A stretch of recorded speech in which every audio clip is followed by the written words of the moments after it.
David, you're the manager and founder of the Southwest Bike Academy. What's the purpose of the academy? I set up the academy with the aim of giving all the best regional cyclists the opportunity to ride together as a team to progress their career in competitive cycling. And by Southwest, I drew a line from Bristol to Bournemouth and worked west. That covers the whole region. We've got a great pool of talent, but we aim to get all the best riders we possibly can from the region, both male and female. How do you recruit young riders? I still race as well as manage the team, so I'm very aware that the riders that are around racing in the various levels of cycling in the region and nationally, I'm very aware of who comes from this region, who's doing what. So we look to recruit riders from the region that are of a certain standard, have some experience of racing, and show a good degree of potential within the sport prior to being accepted onto the academy programme in order to go somewhere further in the sport. So when you've identified that such riders, you approach them and invite them? I usually approach them way before they realise who I am by introducing myself to races and as just another rider, or word gets out that I'm the manager from the other riders on the academy. How many riders have you currently got with the academy? Currently we've got 5 young men, aged 18 and 23, and 2 young women, aged 18. Make a total of 7 permanent members on the team.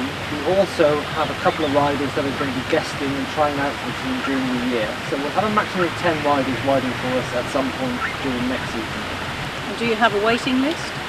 We are in the fortunate position of having people approaching us now, seeing the job that we're doing and hoping to join us.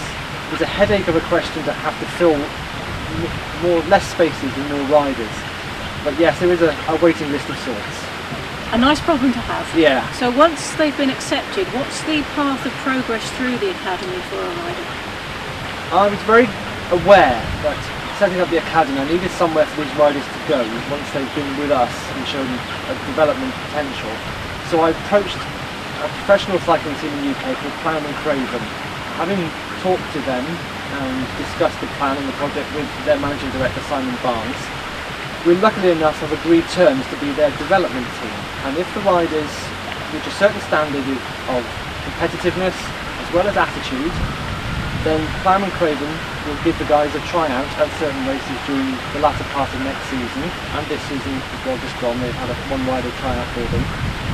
This gives the guys a pathway, a ladder, to work from junior level through us at under 23 level onto professional ranks. A direct ladder now from us through to Plowman Craven, and they are very happy to support us and help us along our way, and they are the most professional team I've seen in British cycling for many, many years. Plowman Craven's team name turned up a lot during the Tour of Britain because probably at the moment their best known rider is Evan Oliphant, and he featured in some of the stages in the Tour of Britain 2008. Yes, Evan did very, very well. So there's a gentleman called Simon Richardson, who lives fairly locally as well, lives in Somerset part of the year. Very professional team, very dedicated to what they do. They haven't had the best of luck during 2008, but the performances in the Tour of Britain show that they are to be taken very seriously and have some very good quality riders and a good team ethic, which again is very, very important to us at the Academy. So where do the Academy members do their racing? Is that in the UK or abroad? In 2007 we gave a couple of guys who raced for us the opportunity to race in France, just to get the feel of what the racing is like on the continent. Unfortunately the budget didn't stretch to that for this year, so we raced the majority of the time in the south and southwest this year, but we did go and race in Wales and the national championships up in North Yorkshire this year, so we do spread ourselves around the south and southwest nationally when we can afford it. So what are the cycling career options when riders leave the academy, and are they different for boys and for girls? Undoubtedly there's more opportunity for male riders in this country than female riders, although that is changing quite considerably now, given the success of Nicole Cook and Emma Pooley at Olympics and World Championships, Rebecca Romero on the track as well.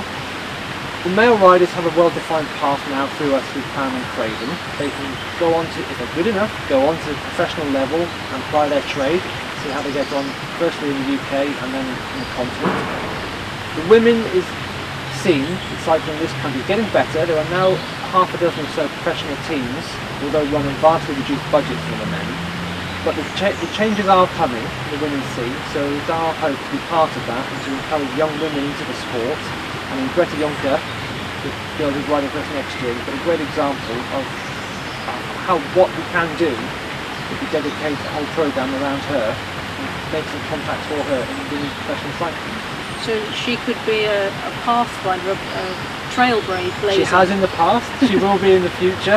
She's very mature, very talented, very talented, and we hope to give all the support we possibly can and to prove to be an inspiration for young women in the southwest and from this region to see how far she can get in the professional cycling ranks and really soundly win professional teams. Yes, you've mentioned Greta, and obviously another one of your rising stars is Josh Yetman, and both of those young people led out to the peloton at the rolling start for the Tour of Britain 2008 from Chard. How do you see their respective careers going? You've obviously outlined where you think Greta may go. How about Josh as an example of a young man that's gone through your academy? Yeah, Josh is relatively new to the sport. Out of all the riders we'll have next year, 2009 season, he's the most inexperienced rider. So to get to the level he's got already, he's shown a great deal of dedication, motivation, and making the most of his talent. I hope that in a few years' time he would have left us behind, gone on through Plowman and Craven, done his best through them, and gone on to greater and better things. He's got the undoubted natural ability. It's a case of honing that, developing his mental attitude into the sport as well, which will come with experience. He knows that. Josh's got a lot of talent, and we want the team to rally around and help each other, as well as just help the individual, move on as a unit. The 5 young men, 2 young women help each other to push themselves to greater and better things.